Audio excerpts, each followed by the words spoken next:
Okay, एक नए इतिहास की संरचना दोस्तों, नौजवानों के लिए, हमारे बेटे और बेटियों के लिए आज राहुल गांधी जी के हाथ से एक नए इतिहास की संरचना, युवा निधि कार्यक्रम, जो कांग्रेस की अगली सरकार आपके आशीर्वाद से लागू करेगी, ये नौजवानों के भविष्य को बदलेगा। राहुल गांधी जी, खड़गे साहब, सिद्धारमैया जी, DK Shiv Kumar ji, general secretary organisation, बहुत बहुत शुक्रिया कि आपने एक नए इतिहास और एक नई गारंटी, ये कांग्रेस की अगली गारंटी है। कर्नाटक के हर युवक और युवती को साथियों बहुत बहुत शुक्रिया। उसका अनावरण आज कांग्रेस अध्यक्ष, कांग्रेस पूर्व अध्यक्ष राहुल गांधी जी, हमारे नेता कांग्रेस अध्यक्ष खड़गे साहब, डीके शिव कुमार जी, सिद्धारमैया जी और सब युवा साथी अब अपना अपना स्थान ग्रहण कर लें।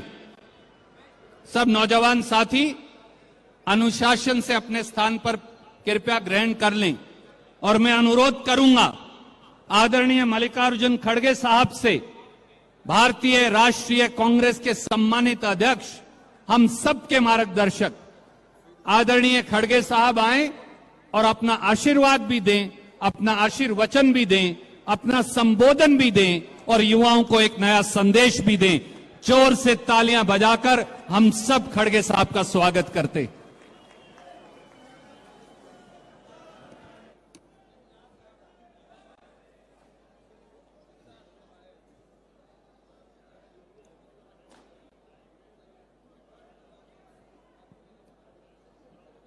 ಇವತ್ತಿನ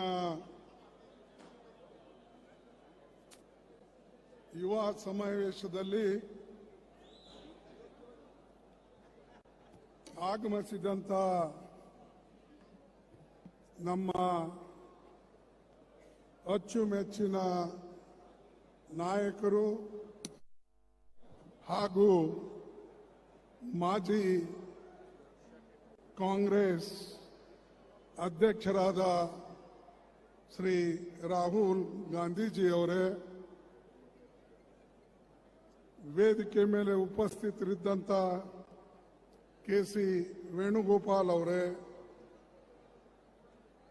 ಹಾಗೂ ರಣದೀಪ್ ಸುರ್ಜೇವಾಲಾಜಿ ಅವರೇ, ಶ್ರೀಮಾನ್ ಸಿದ್ದರಾಮಯ್ಯನವರೇ, ಡಿ.ಕೆ. ಶಿವಕುಮಾರ್ ಅವರೇ, ಕ್ಷಮಿಸಬೇಕು ಸಮಯದ ಅಭಾವದಿಂದ, ಹಾಗೂ ರಾಹುಲ್ ಗಾಂಧೀಜಿ ಅವರು ಮಾತನಾಡಬೇಕು ಅಂತಕ್ಕಂಥ ದೃಷ್ಟಿಯಿಂದ ನಾನು ನನ್ನ ಭಾಷಣವನ್ನು ಕೆಲವು ನಿಮಿಷದಲ್ಲಿ ನಾನು ಮುಗಿಸ್ತೇನೆ.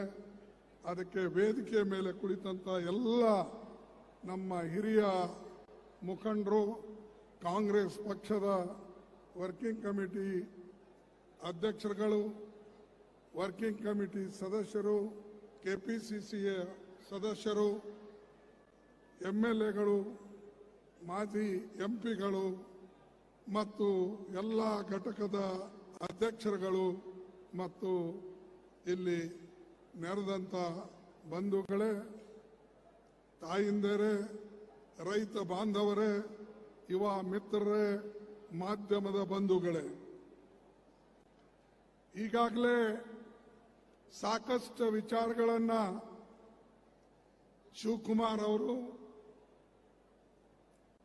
ಸಿದ್ದರಾಮಯ್ಯನವರು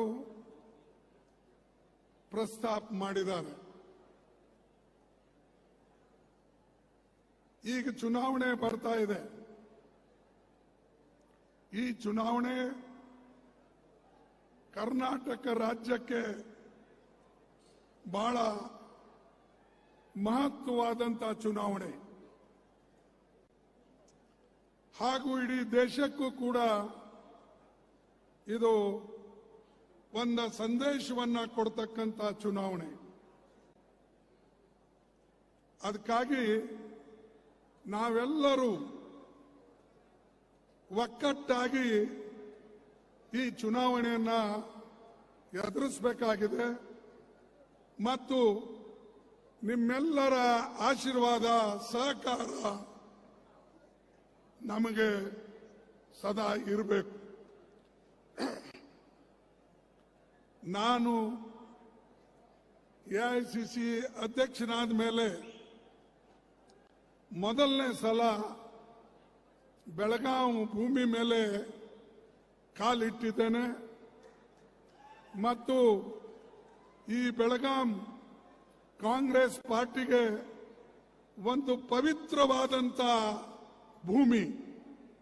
ಕಾರಣ ಮಹಾತ್ಮ ಗಾಂಧೀಜಿಯವರು 100 ವರ್ಷದ ಹಿಂದೆ ಇಲ್ಲಿ 39ನೇ ಕಾಂಗ್ರೆಸ್ ಅಧಿವೇಶನವನ್ನ ನೆರವೇರಿಸಿ ಇದೇ ಭೂಮಿ ಮೇಲೆ ಅವರು ಕಾಂಗ್ರೆಸ್ ಅಧ್ಯಕ್ಷರಾಗಿ ಚುನಾಯಿತರಾಗಿದ್ರು. ನಾನು ಅದೇ ಸ್ಥಾನದಲ್ಲಿ ನೀವೆಲ್ಲರೂ ಸೇರಿ, ಸೋನಿಯಾ ಗಾಂಧಿ ಅವರು ಸೇರಿ, ರಾಹುಲ್ ಗಾಂಧೀಜಿ ಅವರು ಸೇರಿ ಮತ್ತು ನೀವೆಲ್ಲ ಡೆಲಿಗೇಟ್ ಸೇರಿ ನನಗೆ ಆ ಸ್ಥಾನದಲ್ಲಿ ಕೂಡಿಸಿದ್ದೀರಿ.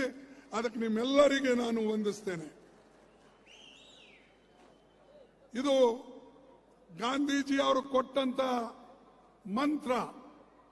ಬೆಳಗಾವಿನಿಂದ ಒಂದು ಮಾತನ್ನ ಆ ಕಾಲದಲ್ಲಿ 1924ರಲ್ಲಿ ಒಂದು ಹೇಳಿದ್ರು. ಕಾಂಗ್ರೆಸ್ ಪಾರ್ಟಿ ಗುರಿ ಏನು, ಕಾಂಗ್ರೆಸ್ ಪಾರ್ಟಿ ಏನು ಧ್ಯೇಯ ಧೋರಣೆಯನ್ನ ಇಟ್ಕೊಂಡು ಹೋಗಬೇಕು ಅನ್ನತಕ್ಕಂಥ ಮಾತು ಅವರು ಹಿಂದಿಯಲ್ಲಿ ಹೇಳಿದ್ರು. मैं ऐसे भारत के निर्माण के लिए कोशिश करूंगा जिसमें गरीब से गरीब आदमी भी महसूस करेंगे कि ये देश उनका है. इसमें उनकी आवाज का महत्व होगा. जहां ऊंच नीच का भेदभाव नहीं होगा तथा स्त्रियों को भी वही अधिकार मिलेंगे जो पुरुषों को प्राप्त होगा. ಈ ಘೋಷಣೆಯನ್ನ ಗಾಂಧೀಜಿ ಈ ನೆಲದ ಮೇಲೆ ಮಾಡಿದ್ದಾರೆ 1924ರಲ್ಲಿ. ಆ ಕನಸನ್ನ ನನಸು ಮಾಡಿದಂತ ಪಂಡಿತ್ ಜವಾಹರ್ಲಾಲ್ ನೆಹರೂಜಿ ಅವರು ಕೂಡ ಇಲ್ಲೇ ಜನರಲ್ ಸೆಕ್ರೆಟರಿ ಆಗಿ ಗಾಂಧೀಜಿ ಅವರು ಅವರಿಗೆ ನಾಮಿನೇಟ್ ಮಾಡಿದ್ರು. ಇಂಥ ಒಂದು ಪವಿತ್ರ ಭೂಮಿ ಇದೆ. ಇಲ್ಲಿ ಒಂದು ಕಾಲದಲ್ಲಿ ಕಾಂಗ್ರೆಸ್ಸಿನ ಬಹಳಷ್ಟು ಶಕ್ತಿಶಾಲಿ ಜಿಲ್ಲೆ ಆಗಿತ್ತು. ನಾವು ಯಾವಾಗಲೂ 18 ಸೀಟ್ನಲ್ಲಿ 15, 16 ಗೆಲ್ತಿದ್ದೇವೆ. ಆದರೆ ಇವತ್ತು ಕೂಡ ಆ ಪರಿಸ್ಥಿತಿ ಇದೆ. ಅದಕ್ಕಾಗಿ ನನಗೆ ಅನಿಸ್ತಾ ಇದೆ, ನಿಮಗೆಲ್ಲ ನೋಡಿದ ಮೇಲೆ ಮತ್ತು ಈ ವೇದಿಕೆ ಮೇಲೆ ಇರ್ತಕ್ಕಂಥ ನಮ್ಮ ಮುಖಂಡರುಗಳ ಒಕ್ಕಟ್ಟನ್ನ ನೋಡಿದ ಮೇಲೆ ಖಂಡಿತವಾಗಿ ಬರ್ತಕ್ಕಂಥ ಚುನಾವಣೆಯಲ್ಲಿ 18ಕ್ಕೆ 18 ಸೀಟು ನೀವು ಇಲ್ಲಿ ತರ್ತೀರಿ ಅಂತ ಹೇಳಿ ನಾನು ನಂಬಿದ್ದೇನೆ. ಇದೇನು ಬಹಳ ದೊಡ್ಡದಲ್ಲ, ಅನೇಕ ಸಾರಿ ಬಂದಿದೆ. ಈ ಸಾರಿನೂ ಕೂಡ ವಾತಾವರಣ ಚೆನ್ನಾಗಿದೆ. ಯಾಕಂದ್ರೆ ಇಲ್ಲಿ ಸರ್ಕಾರ 40% ಕಮಿಷನ್ ಸರ್ಕಾರ. ಯಾವ ಕಾಲದಲ್ಲೂ ಇಷ್ಟೊಂದು ಕರಪ್ಷನ್ ಕರ್ನಾಟಕ ರಾಜ್ಯದಲ್ಲಿ ಇರಲಿಲ್ಲ. ಅವರು ಯಾರೇ ಮುಖ್ಯಮಂತ್ರಿ ಇರಬಹುದು. ಆದರೆ ಈಗ ವಾಜಪೇಯಿ ಸರ್ಕಾರ, ಬಿಜೆಪಿ ಸರ್ಕಾರದಲ್ಲಿ 40% ಕರಪ್ಷನ್ ಇದೆ, ಕೊಡ್ತಾ ಇದ್ದಾರೆ ಅಂತ ಯಾರು ಹೇಳಿದ್ದು? ಕಾಂಟ್ರಾಕ್ಟರ್ ಹೇಳಿದ್ದು. ನಾವು ಹೇಳೋದಲ್ಲ. ನಾವು ಹೇಳಿದ್ರೆ ಟೀಕೆ ಮಾಡ್ತಾರೆ ಅಂತ ಹೇಳ್ಬೋದು. ಆದರೆ ಯಾರು ಅನುಭವಿಸ್ತಾ ಇದ್ದಾರೋ, ಕಾಂಟ್ರಾಕ್ಟರ್ಗಳು ಈ ಮಾತು ಹೇಳ್ತಾ ಇದ್ದಾರೋ, ಅವರು ಎಲ್ಲರೂ ಕಂಪ್ಲೇಂಟ್ ಮಾಡಿದ್ದಾರೆ. ಮೋದಿ ಅವರ ಹತ್ರ ಕಂಪ್ಲೇಂಟ್ ಮಾಡಿದ್ದಾರೆ, ಶಾ ಕಂಪ್ಲೇಂಟ್ ಮಾಡಿದ್ದಾರೆ. ನಾನು ಕೇಳ್ತೇನೆ, ಯಾವಾಗ ಕಾಂಟ್ರಾಕ್ಟರ್ ಕಂಪ್ಲೇಂಟ್ ಮಾಡ್ತಾರೆ, ಆ ಕಂಪ್ಲೇಂಟ್ ವೆರಿಫೈ ಮಾಡಕ್ಕೆ ಶಾ ಅವರು ಯಾಕೆ ಎನ್ಕ್ವೈರಿ ಮಾಡ್ತಾ ಇಲ್ಲ ನೀವು ರಾಹುಲ್ ಗಾಂಧಿ ಅವರು ಪಾದಯಾತ್ರ ನಮ್ಮ ಕನ್ಯಾಕುಮಾರಿಯಿಂದ ಕಾಶ್ಮೀರವರೆಗೆ ಅವರಿಗೆ ಭೇಟಿಯಾದಂತ ಜನರಿಗೆ ಮಾತಾಡಿಸಿ, ರೈತರಿರಬಹುದು, ಬಡವರಿರಬಹುದು, ಕೂಲಿಕಾರರಿರಬಹುದು, ಮಕ್ಕಳಿರಬಹುದು, ಮುದುಕರಿರಬಹುದು, ಹೆಣ್ಣು ಮಕ್ಕಳಿರಬಹುದು, ಎಲ್ಲರನ್ನ ಮಾತಾಡಿಸ್ಕೊಂಡು ಅವರ ಗೋಳನ್ನ ಕೇಳಿಕೊಂಡು ಸುಮಾರು 4,000 ಕಿಲೋಮೀಟರ್ ಅವರು ಪಾದಯಾತ್ರೆ ಮಾಡಿದ್ರು. ಆವಾಗ ಅವರಿಗೆ ಹೇಳಿದಂತ ಮಾತನ್ನ ಜಮ್ಮು ಕಾಶ್ಮೀರ ಭಾಷಣದಲ್ಲಿ ರಾಹುಲ್ ಗಾಂಧಿ ಅವರು 46 ದಿವಸದ ಹಿಂದೆ ಹೇಳಿದ್ದ ಮಾತನ್ನ ಇವತ್ತು ಪೊಲೀಸರು ದಿಲ್ಲಿಯಲ್ಲಿ ಬಂದು ಅವ್ರ ಮನೆ ಬಾಗಿಲು ಬಲ್ಲಿ ನಿಂತು ಅವ್ರಿಗೆ ಕೇಳ್ತಾರೆ, ನೀವು ಪ್ರೂಫ್ ಕೊಡ್ರಿ, ಯಾವ ಹೆಣ್ಣುಮಗಳು ಹಾಕಿ ನಿಮ್ಗೆ ಹಿಂಗೆ ಹೇಳಿದ್ರು ರೇಪ್ ಆಗಿದೆ ಅಂತ, ನನಗೆ ಹರಾಸ್ಮೆಂಟ್ ಮಾಡ್ತಾರಂತ ಹೇಳಿ ಪ್ರೂಫ್ ಕೊಡಿ ಅಂತ ಹೇಳಿ ಅವ್ರ ಹತ್ರ ಬಂದ್ರು. ಮಾರಾಯರೇ, ಇಲ್ಲಿ ಕಾಂಟ್ರಾಕ್ಟರ್ ಪ್ರೂಫ್ ಕೊಟ್ಟಿದ್ದಾರೆ. ಶಾ ಮತ್ತು ಮೋದಿ ಅವರು ಯಾಕೆ ಎನ್ಕ್ವೈರಿ ಮಾಡ್ತಾ ಇಲ್ಲ? ನಿಮಗೆ ಪ್ರೂಫ್ ಕೊಟ್ರೆ ನೀವು ಎನ್ಕ್ವೈರಿ ಮಾಡ್ತಾ ಇಲ್ಲ. ಇಲ್ಲಿನ ಸರ್ಕಾರದ್ದು ಲಂಚ ಹೊಡಿತಾ ಇದ್ದಾರೆ. 40% ಅವರಿಗೆ, 60% ನಿಮಗೆ. ಮತ್ ಕೆಲಸ ಏನ್ ಮಾಡೋದಪ್ಪ? ಸುಣ್ಣ ಏನ್ ಬೆಳೆಯೋದಪ್ಪ? ರೋಡ್ ಏನ್ ಮಾಡೋದು? ಅಂದ್ರೆ 100% ಕರಪ್ಷನ್. ಅಂದ್ರೆ ಅದಕ್ಕೇನು ಒಂದು ಅವ್ರು ಕೆಲಸ ಮಾಡ್ತಾರಂದ್ರೆ, 100 ರೂಪಾಯಿ ಕೆಲಸ ಇದ್ರೆ 200 ರೂಪಾಯಿ ಎಸ್ಟಿಮೇಟ್ ಮಾಡೋದು. ಆ 200 ರೂಪಾಯಿ ಎಸ್ಟಿಮೇಟ್ ಮಾಡಿ ಅದ್ರಾಗ 40 ಇವರಿಗೆ, 60 ಅವ್ರ ಪಾರ್ಟಿಗೆ. ಇದು ಪ್ರೂಫ್ ಅಂತೂ ಅವರೇ ಹೇಳಿದ್ದಾರೆ, ನಾವು ಹೇಳಿಲ್ಲ. ಜನ ಹೇಳ್ತಾ ಇದ್ದಾರೆ. ಮೊದಲು ಅದರ ಎನ್ಕ್ವೈರಿ ಮಾಡಿ, ಆಮೇಲೆ ರಾಹುಲ್ ಗಾಂಧಿಗೆ ಮನೆ ಬನ್ನಿ ಕೇಳಕ್ಕೆ. ಆದರೆ ಇವರೆಲ್ಲ ಆ ಕೆಲಸ ಮಾಡಲ್ಲ. ಇದೇ ಶಾ ಆಸಾಂನಲ್ಲಿ ಹೋದ. ನಮ್ಮ ಹಿಂದಿನ ಅಲ್ಲಿ ಇರ್ತಕ್ಕಂಥ ಒಬ್ಬ ಮುಖ್ಯಮಂತ್ರಿ ಮತ್ತು ಬೇರೆಯವ್ರನ್ನ ಮೇಘಾಲಯದಲ್ಲಿ ಬೇರೆ ಕಡೆ ಹೋದ. ಹೋಗಿ ಹೇಳ್ದ, ಈ ಅಲ್ಲಿನ ಮುಖ್ಯಮಂತ್ರಿಗಳು ಬಹಳ ಕರಪ್ಟರ ಅಂತ ಹೇಳ್ದ. ಅಲ್ಲಿ ಕರಪ್ಟರ ಅಂತ ಅವನೇ ಹೇಳ್ದ. ಮತ್ ನೀ ಯಾಕೆ ಎನ್ಕ್ವೈರಿ ಮಾಡ್ತಾ ಇಲ್ಲ? ಕರಪ್ಟ್ ಇದ್ದಾರೆ ಅಂತ ನೀನೇ ಹೇಳೋದು, ನೀನ್ ಯಾಕೆ ಎನ್ಕ್ವೈರಿ ಮಾಡ್ತಾ ಇಲ್ಲ? ಇಲ್ಲಿ ಬೆಂಗಳೂರಿಗೆ ಬಂದು, ಬೆಲ್ಗಾಂಗೆ ಬಂದು ಮೋದಿ ಅವರು ಹೇಳಿದ್ರು ನನ್ನ ಬಗ್ಗೆ. ನಿಮಗೆ ಗೊತ್ತಿದೆ, ಪಾಪ ಖರ್ಗೆ ಅವರು ಅಧ್ಯಕ್ಷರಾಗಿದ್ದಾರೆ. ಆದರೆ ರಿಮೋಟ್ ಕಂಟ್ರೋಲ್ ಬೇರೆಯವ್ರ ಹತ್ರ ಇದೆ ಅಂತ. ಹೌದಪ್ಪ, ನನ್ನ ರಿಮೋಟ್ ಕಂಟ್ರೋಲು ಬೇರೆಯವ್ರ ಹತ್ರ ಇದೆ. ನಡ್ಡನ್ ರಿಮೋಟ್ ಕಂಟ್ರೋಲ್ ಎಲ್ಲಿದೆ?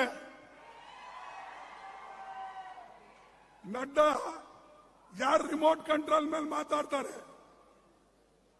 ನಿಂಬಲ್ಲಿಂದ ಹುಳುಕು ಹೊರಗೆ ನಾವು ತೆಗಿಬೇಕಾದ್ರೆ 100 ಇವೆ. ನಮಗೆ ನೀವು ಮಾತಾಡೋಷ್ಟು ಧೈರ್ಯ ಇಲ್ಲ. ರಾಹುಲ್ ಗಾಂಧಿ ಅವರು ಪ್ರಶ್ನೆ ಹಾಕಿದ್ರು ಅದಾನಿ ಮೇಲೆ. ಅವು ಪ್ರಶ್ನೆ ಹಾಕಿದ್ಕು ಒಂದೂ ಉತ್ತರ ಕೊಡ್ಲಿಲ್ಲ. ಅದನ್ನ ಏನ್ ಮಾಡಿಬಿಟ್ರು ಅವರು? ಅವ್ರ ಭಾಷಣನೇ ತೆಗೆದುಬಿಟ್ರು, ನನ್ನ ಭಾಷಣ ತೆಗೆದುಬಿಟ್ರು. ಇದು ಪ್ರಜಾಪ್ರಭುತ್ವ.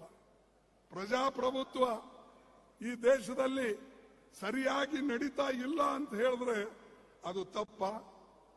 ಈ ದೇಶದಲ್ಲಿ ಇನ್ನೂ ಜಾತೀಯತೆ ಇದೆ ಅಂತ ಹೇಳಿದ್ರೆ ಅದು ತಪ್ಪ? ಇನ್ನೂ ಈ ದೇಶದಲ್ಲಿ ಗಿರಿಜನರಿಗೆ, ಅಸ್ಪೃಶ್ಯರಿಗೆ ಮಾನವತೆ ದೃಷ್ಟಿಯಿಂದ ನೋಡ್ತಾ ಇಲ್ಲ ಅಂತ ಹೇಳಿದ್ರೆ ಇದು ತಪ್ಪ? ನಮಗೆ ನೀವು ಸತ್ಯವನ್ನ ಹೇಳಿಕೊಡೋದಿಲ್ಲ, ಆದರೆ ನೀವು ಅಸತ್ಯವನ್ನ 100 ಸಾರಿ ನುಡಿತಾ ಇದ್ದೀರಿ. ಬರೇ ಸುಳ್ಳು ಹೇಳ್ಕೊಂಡು ಹೋಗ್ತಾ ಇದ್ರಿ. ಅದಕ್ಕೆ ಬಂಧುಗಳೇ, ನಾನು ಹೆಚ್ಚು ನಿಮ್ಮ ಮಾತು ನಿಮಗೆ ಮಾತಾಡಿದ್ರೆ, ಇದು ರಾಣಿ ಕಿತ್ತೂರು ಚೆನ್ನಮ್ಮನ ಊರು, ಇದು ಸಂಗೊಳ್ಳಿ ರಾಯಣ್ಣನ ಊರು, ಇದು ಬೆಳವಾಡಿ ಮಲ್ಲಮ್ಮನ ಊರು, ಈ ಭಾಗದಲ್ಲಿ ವೀರರಿದ್ದಾರೆ, ಶೂರರಿದ್ದಾರೆ. ಇವರಿಗೆ ಬಿಜೆಪಿ ಸರ್ಕಾರ ಎಂದೂ ಮಣಿಸಕ್ಕಾಗೋದಿಲ್ಲ, ಹೆದರ್ಸಕ್ಕಾಗೋದಿಲ್ಲ. ನಿಮ್ ಇಡಿ ಮಣಿಸಲ್ಲ, ಸಿಬಿಐ ಮಣಿಸಲ್ಲ, ನಿಮ್ ಸಿವಿಸಿನೂ ಮಣಿಸಲ್ಲ. ಅದಕ್ಕೆ ನಾವು ಹೆದರೋರು ಇಲ್ಲ. ರಾಹುಲ್ ಗಾಂಧಿ ಅಂತೂ ಎಂದೂ ಹೆದರಿಲ್ಲ, ಹೆದರೋದು ಇಲ್ಲ. ಸತ್ಯವನ್ನ ಹೇಳ್ತಕ್ಕಂಥ ಗುಣ ಅವ್ರದ್ದಾಗಿದೆ. ಅದಕ್ಕಾಗಿ ಇಂಥ ವ್ಯಕ್ತಿಗೆ ಇವ್ರು ತೊಂದರೆ ಕೊಡ್ತಾ ಇದ್ದಾರೆ. ಕೊಡ್ಲಿ, ಎಷ್ಟು ದಿವಸ ಕೊಡ್ತಾರೆ, ಏನ್ ಮಾಡ್ತಾರೋ ನೋಡೋಣ. ಏನ್ ಜೈಲಿಗೆ ಹಾಕ್ತಾರೋ, ಏನ್ ಅವ್ರಿಗೆ ತೆಗಿತಾರೋ, ನಾವೆಲ್ಲಕ್ಕೂ ಸಿದ್ಧಿದ್ದೇವೆ. ಅದಕ್ಕೆ ಒಂದು ಉರ್ದುದಲ್ಲಿ ಹೇಳಿಕೆ ಇದೆ, ಮೋದಿಜಿ आप कोशिश करो हमें मट्टी में दबाने की। मोदी जी खूब कोशिश करो हमें मट्टी में दबाने की, लेकिन हम बीज है बार बार उगते रहते हैं.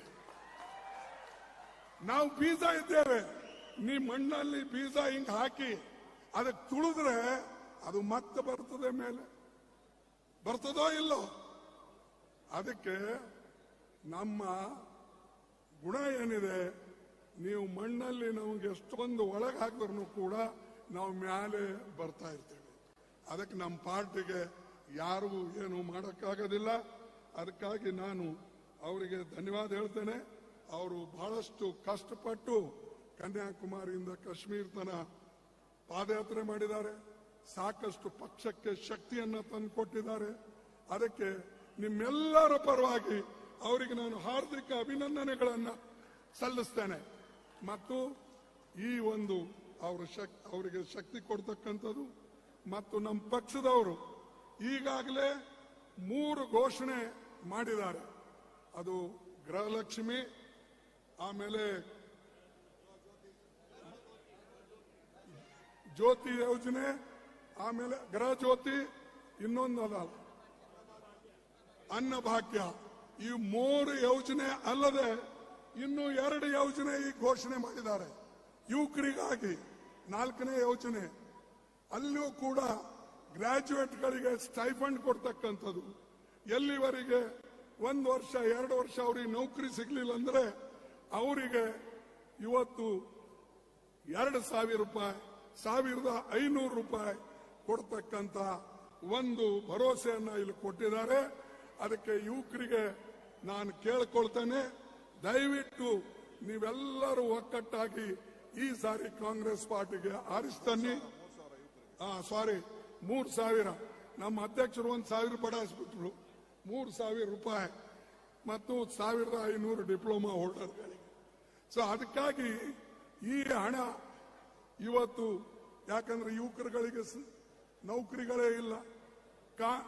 ಇವತ್ತು ಸರ್ಕಾರದಲ್ಲಿ 50 ಲಕ್ಷ ವೇಕೆನ್ಸಿ ಇವೆ ಸರ್ಕಾರಿ. ಆ 50 ಲಕ್ಷ ಸರ್ಕಾರಿ ವೇಕೆನ್ಸಿನೂ ಅವರು ತುಂಬುತ್ತಾ ಇಲ್ಲ. ಮತ್ತು ವರ್ಷಿಗೆ 2 ಕೋಟಿ ಕೊಡ್ತೀನಂದ್ರು.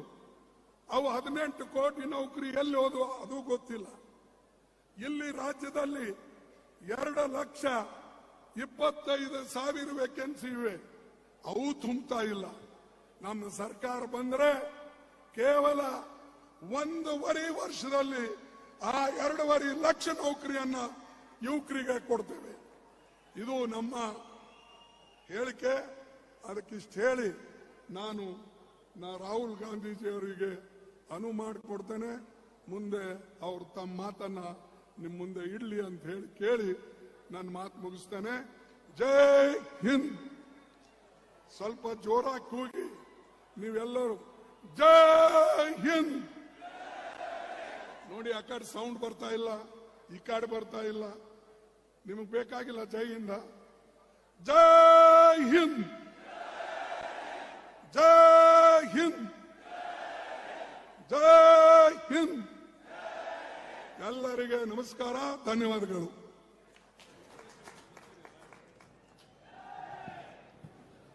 आपके ओजस्वी विचारों के लिए हमारे मार्गदर्शन आदरणीय खड़गे साहब का बहुत बहुत धन्यवाद।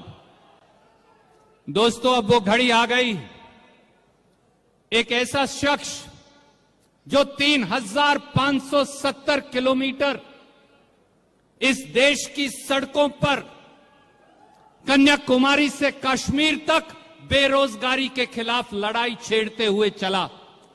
एक ऐसा शख्स जिसने ना तूफान देखा, ना सर्दी, ना बारिश, इस देश में चारों तरफ फैली महंगाई के खिलाफ चला, इस देश में कंसंट्रेशन ऑफ वेल्थ के खिलाफ चले, इस देश में नफरत के माहौल के खिलाफ चले।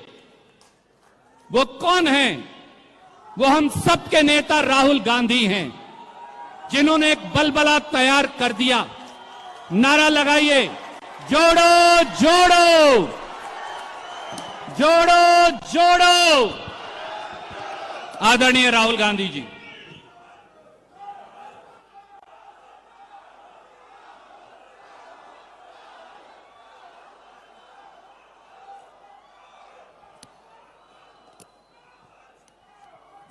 मल्लिकार्जुन खड़गे जी,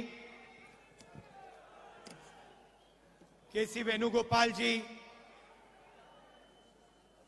रणदीप सुरजेवाला जी, डीके शिव कुमार जी,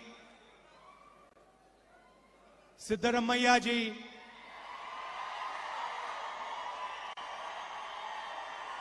स्टेज पे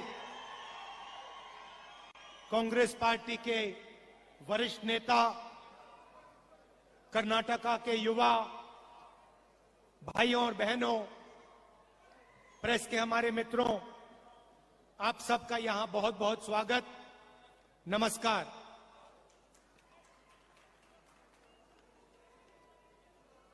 कुछ महीने पहले कर्नाटक से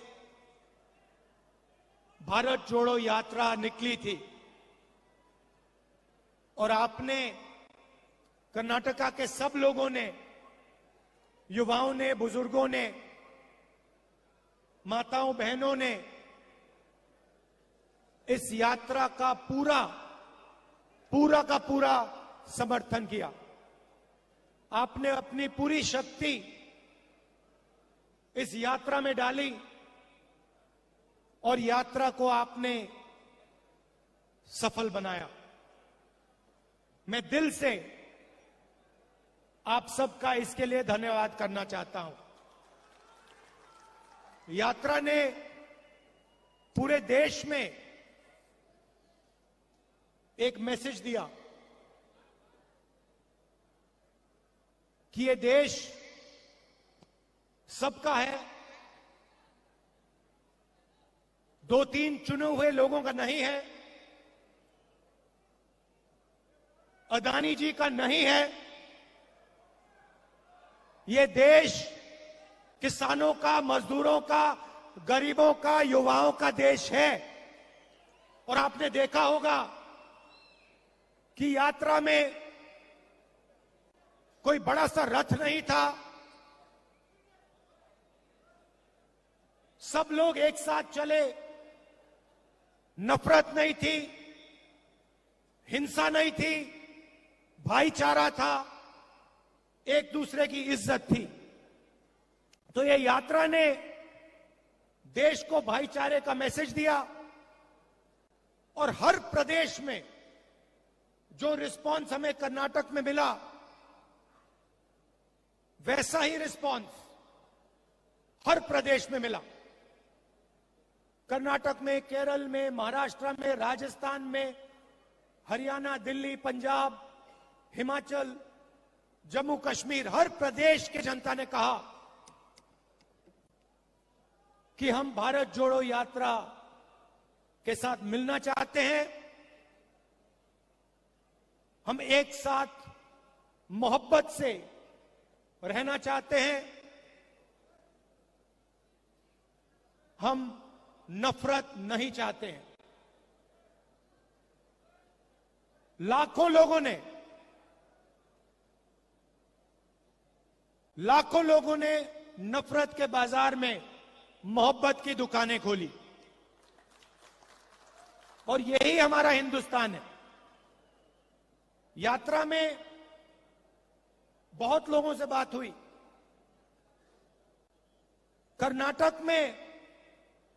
कर्नाटक के युवाओं ने हमें 2-3 मैसेज दिए और मैं आज इस स्टेज से वो मैसेज दोहराना चाहता हूं। सबसे पहले युवाओं ने कहा कि इस प्रदेश में युवाओं को रोजगार नहीं मिल सकता। चाहे कोई भी डिग्री ले लो, किसी भी कॉलेज में पढ़ के निकल लो, कर्नाटक की सरकार कर्नाटक में युवाओं को रोजगार नहीं दे पा रही है। यह पहला मैसेज था। और यह सिर्फ एक युवा ने नहीं कहा, यह कर्नाटक के लाखों युवाओं ने हर रोज मैसेज दिया। दूसरा मैसेज सिर्फ युवाओं ने नहीं, सब लोगों ने कहा कि कर्नाटक की सरकार देश में सबसे भ्रष्ट सरकार है। 40% की सरकार है और इस सरकार में अगर कुछ भी करवाना हो तो 40% कमीशन देना पड़ता है। आप ही ने मुझे बताया कि कॉन्ट्रैक्टर्स एसोसिएशन ने और स्कूल मैनेजमेंट एसोसिएशन ने हिंदुस्तान के प्रधानमंत्री को चिट्ठी लिखी कि कर्नाटक में 40% कमीशन लिया जा रहा है। हिंदुस्तान के प्रधानमंत्री ने उनकी चिट्ठी का जवाब आज तक नहीं दिया है। आज तक कॉन्ट्रैक्टर्स एसोसिएशन और स्कूल मैनेजमेंट एसोसिएशन की चिट्ठी का जवाब हिंदुस्तान के प्रधानमंत्री ने नहीं दिया। मैसूर सैंडल सोप कॉर्पोरेशन में करप्शन स्कैंडल होता है। एमएलए के बेटे को पकड़ा जाता है, 8 करोड़ रुपए लिए, कोई कार्रवाई नहीं होती, सरकार उसकी रक्षा करती है। जॉब स्कैम हुआ, पीएसआई स्कैम हुआ, 80 लाख रुपए का ब्राइब की रिश्वत, assistant professor job scam, assistant engineer job scam, list लगी हुई है। सबसे भ्रष्ट सरकार, देश में सबसे भ्रष्ट सरकार कर्नाटका की सरकार है। और ये मैं नहीं कह रहा हूं, ये हजारों युवाओं ने कर्नाटका की सड़कों पे भारत जोड़ो के समय, भारत जोड़ो यात्रा के समय मुझे बताया है। भ्रष्टाचार क्यों हो रहा है? क्योंकि पूरा का पूरा फायदा चुने हुए लोगों को, 2-3 लोगों को होता है। दिल्ली में पार्लियामेंट हाउस में मैंने अदानी जी के बारे में भाषण दिया कि हिंदुस्तान में सारे के सारे बिजनेस, सारी की सारी इंडस्ट्रीज उनके हवाले की जा रही हैं, उनको दी जा रही हैं। चाहे वो एयरपोर्ट हो, पोर्ट्स हो, सड़कें हो, सारी की सारी चीजें अदानी जी को दी जा रही हैं। और यही यहां हो रहा है। चुने हुए लोगों को, जो बीजेपी की सरकार के मित्र हैं, जिनका रिश्ता है, पूरा का पूरा फायदा उनको दिया जाता है। और इसके कारण प्रदेश में जबरदस्त भ्रष्टाचार बढ़ रहा है। मैंने कहा कि युवाओं ने मैसेज दिया था कि उनको रोजगार नहीं मिलता, तो आज कांग्रेस पार्टी ने उन सब युवाओं को जवाब दिया है। जवाब क्या दिया कि 3,000 रुपए हर महीने हर ग्रेजुएट को 2 साल के लिए कांग्रेस पार्टी देगी। 1,500 रुपए हर महीने डिप्लोमा होल्डर्स को 2 साल के लिए देगी। क्योंकि हम आपकी कठिनाई समझते हैं, आपकी मुश्किल समझते हैं। हम जानते हैं कि बीजेपी की सरकार आपको रोजगार नहीं दे पा रही है, आपको कष्ट हो रहा है, आपको मुश्किल हो रही है। इसलिए हमने ये आपके लिए कदम उठाया है। 3,000 रुपए हर महीने ग्रेजुएट्स के लिए, 1,500 रुपए हर महीने डिप्लोमा होल्डर्स के लिए, 2 साल के लिए। और हम वहां नहीं रुकेंगे, हम वहां नहीं रुकेंगे। 10 लाख युवाओं को कांग्रेस पार्टी की सरकार 5 साल के अंदर इस स्टेट में रोजगार दिखा के देगी। और 2.5 लाख जो सरकारी वैकेंसीज हैं उनको हम पूरा करके भर के कर्नाटक के युवाओं को दिलवाएंगे। यात्रा में महिलाओं ने अपनी कठिनाइयों के बारे में बोला। हमने पहले अनाउंस किया है कि 2,000 रुपए हर महीने हम महिलाओं की, कर्नाटक की महिलाओं को गृह लक्ष्मी स्कीम में दिलवाएंगे।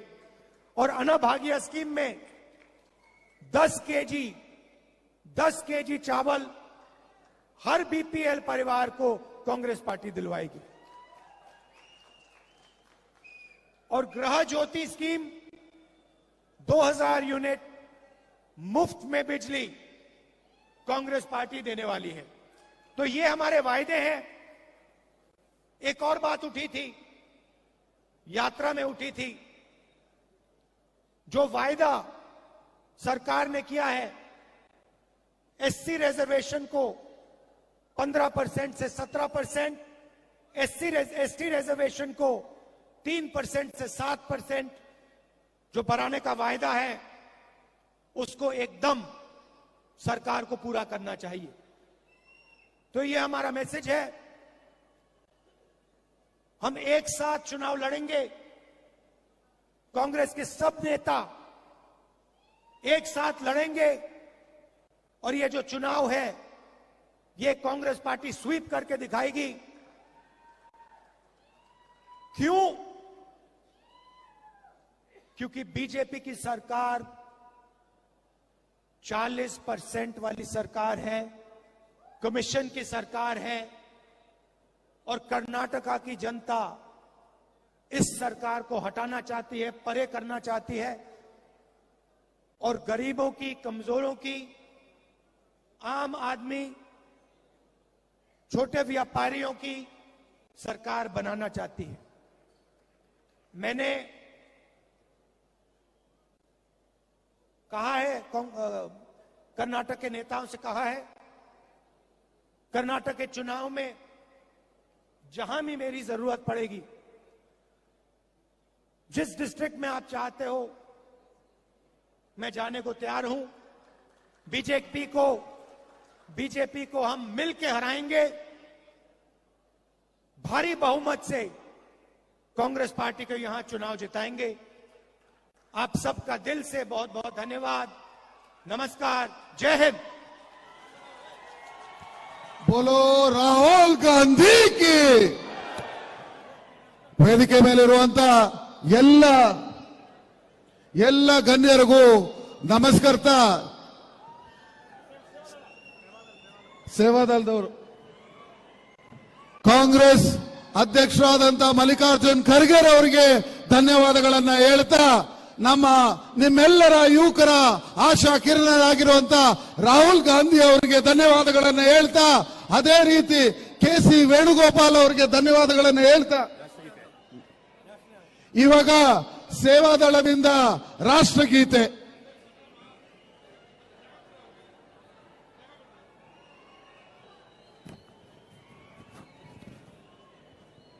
ದಯವಿಟ್ಟು ಎಲ್ಲರೂ ಎದ್ದು ನಿಂತ್ಕೊಳ್ಳಿ.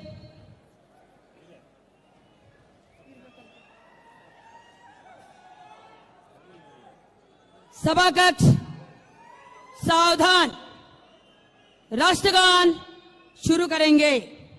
जन गण मन अधिनायक जय हे भारत भाग्य दाता. पंजाब सिंध गुजरात मराठा द्राविड उत्कल वंग विंध्य हिमाचल यमुना गंगा उच्चल जलसित अंग. तव शुभ नामे जागे तव शुभ आशीष मागे. गाहे तव जय गाता. जन गण मंगल दायक जय हे भारत भाग्य विधाता. जय हे जय हे जय हे जय जय जय जय हे. आजाद हिंद जिंदाबाद. कौमी नारा वंदे मातरम. धन्यवाद.